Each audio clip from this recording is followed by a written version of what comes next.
देवेंद्र जी, मैं आपसे ये पूछना चाहता हूँ कि इसके पहले योगी जी ने कहा था कि सभी प्रधानों की जांच होगी। क्या जांच हो पाई है?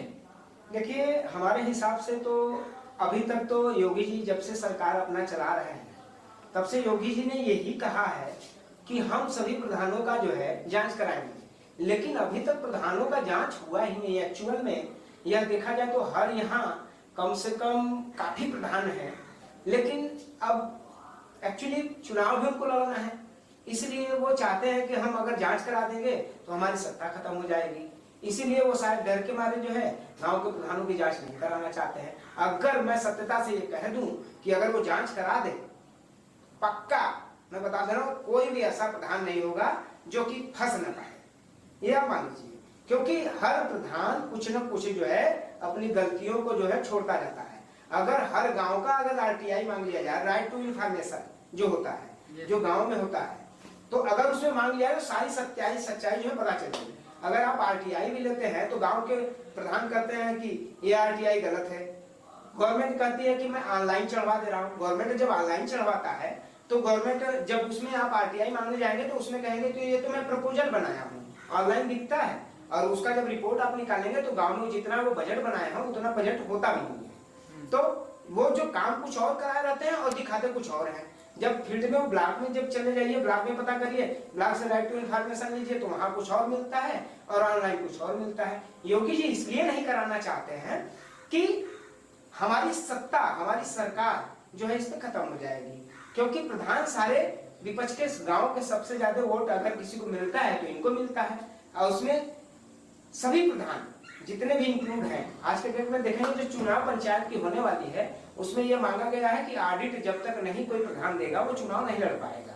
लेकिन ऑडिट होगी कैसे जब जो चोरी किया है वो ऑडिट और सही चीज तो देगा नहीं, इसीलिए सरकार जो है इस पे आमादा नहीं हो पा रही है, ना तो सरकार जो है इस पे जांच कराने की अपेक्षा से आगे आ रही है। देवेंद्र जी, आप हमें ये बताइए कि गवर्नमेंट तो सबकी हुई जी, तो अभी तक शिक्षा में बदलाव क्यों नहीं आया? क्या कारण थे? बहुत सही आपने क्वेश्चन पूछा है। शिक्षा में बदलाव इसलिए नहीं आई, मैं जैसा कि आपको बताना चाहता हूं, मैं पूर्वांचल ग्राम विकास सेवा समिति अध्यक्ष देवेंद्र कुमार प्रजापति और गांव का निवासी हूं। मैं देखा जब मैं गांव में जब निकला, जब क्षेत्र में मैं गया तो वहां ये देखने को मिला कि जैसे कि प्राथमिक विद्यालय में, जैसे गांव में जब खिचड़ी बनती है प्राथमिक विद्यालय में, तो हमने देखा कि पतेला टाइप का खिचड़ी बनता है, एकदम पतला। अच्छा, ठीक है, और उसमें फल फ्रूट्स वगैरह, फल पपीता वगैरह भी मिलता है, खाना भी मिलता है, और समय समय पे मेनू भी सब सरकार ने बना के रखी है। जब सारी सुविधा दे रही है तो प्राथमिक विद्यालय पे फेल क्यों हो जा रही है सरकार? जी, सरकार इसलिए फेल हो रही है, मैं आपको बता देना चाहता हूँ, सरकार इसलिए फेल हो रही है और कभी पास भी नहीं होगी। इसके पहले 3 सरकार थी, सपा बसपा कांग्रेस, अब आई है बीजेपी। तो बीजेपी सपा को कहती है, सपा बसपा को कहती है, बसपा कांग्रेस को कहती है, सपा जो है बीजेपी को कहती है। लेकिन सरकार तो उसके पहले भी आपकी थी, लेकिन फिर भी नहीं।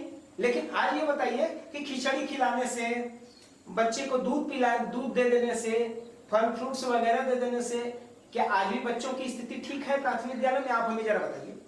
आज आप चले जाइए किसी भी प्राथमिक विद्यालय का एक चयन करिए और उस प्राथमिक विद्यालय आप चले जाइए, वहां पे टीचरों की सैलरी कितनी होगी? टीचरों की सैलरी 50,000, किसी की 45,000, किसी के 20,000, किसी के 50,000, इससे कम नहीं होगा हर प्राथमिक विद्यालय में। मैं आपको बता दूं, इसलिए शिक्षा में परिवर्तन नहीं आया क्योंकि यहाँ लुटेरे बैठे हुए हैं, यहाँ लोग नहीं बैठे हैं, यहाँ शिक्षा का बहुत अच्छा मार्गदर्शन नहीं है। हमें इंग्लिश मीडियम की पढ़ाई जब देना शुरू करेंगे, हमें कंप्यूटर की शिक्षा देना शुरू करेंगे, तब जाके इस प्राथमिक विद्यालय में हर गरीब का बच्चा पढ़ना शुरू कर देगा। खाना खिलाने से अच्छा है कि आप हमें इंग्लिश मीडियम और कंप्यूटर की शिक्षा दीजिए, ऑटोमेटिक जो है हमारे शिक्षा का विकास जो है ऑटोमेटिक हो जाएगा। लेकिन यह सरकार यह नहीं चाहती कि यह गरीब के बच्चे जो है इंग्लिश मीडियम और कंप्यूटर की शिक्षा आगे पढ़े। आने वाले समय में यह देखिए कि यह कक्षा 5 पढ़ने के बाद जब इंग्लिश आगे बढ़ेंगे तो इन्हें इंग्लिश की ही पढ़ाई आगे, आज प्राइवेट स्कूलों में देख लीजिए इंग्लिश की पढ़ाई है, कंप्यूटर की पढ़ाई है, सारी चीजें हैं, और जो हमारे बच्चे पढ़ के निकलेंगे ये वहां आगे पढ़ ही नहीं पाएंगे। इसीलिए आज जो है सरकार से मेरी यही अपेक्षा है, यही व्यवस्था मैं मांगना चाहता हूं कि हमारे सरकार जो है इंग्लिश मीडियम और कंप्यूटर की शिक्षा जिस दिन देना शुरू करेगा उस दिन हमारे प्राथमिक विद्यालय की जो है हमारी प्राथमिक विद्यालय एसएम सबसे नंबर 1 पे उभर के आएगी और सारे प्राइवेट सेक्टर जो है खत्म हो जाएंगे। लेकिन हम यही अपेक्षा रखते हैं सरकार से, सरकार ये करना नहीं चाहती क्योंकि गुलाम को गुलाम बनाना चाहती है, सीधी सी बात है। बाकी अब अगर आपकी कोई और विशेष क्वेश्चन हो तो पूछिए, मेरे पास समय भी नहीं है, थोड़ा सा निकलेंगे भी, और बताइए तो कुछ करें। नहीं देवेंद्र जी, अब कोई क्वेश्चन नहीं पूछना। मैं चाहूँगा, आपने बहुत अच्छी बात बोली, मैं चाहूँगा कि आपकी इस बात को सरकार तक पहुँचाई जाए, जल्द से जल्द सरकार इस पर कुछ करे, कुछ सोचे विचारे, कुछ आगे इस पर कार्रवाई हो। जो आपने बात बोला बहुत बहुत अच्छी बात बोले। ठीक है, धन्यवाद।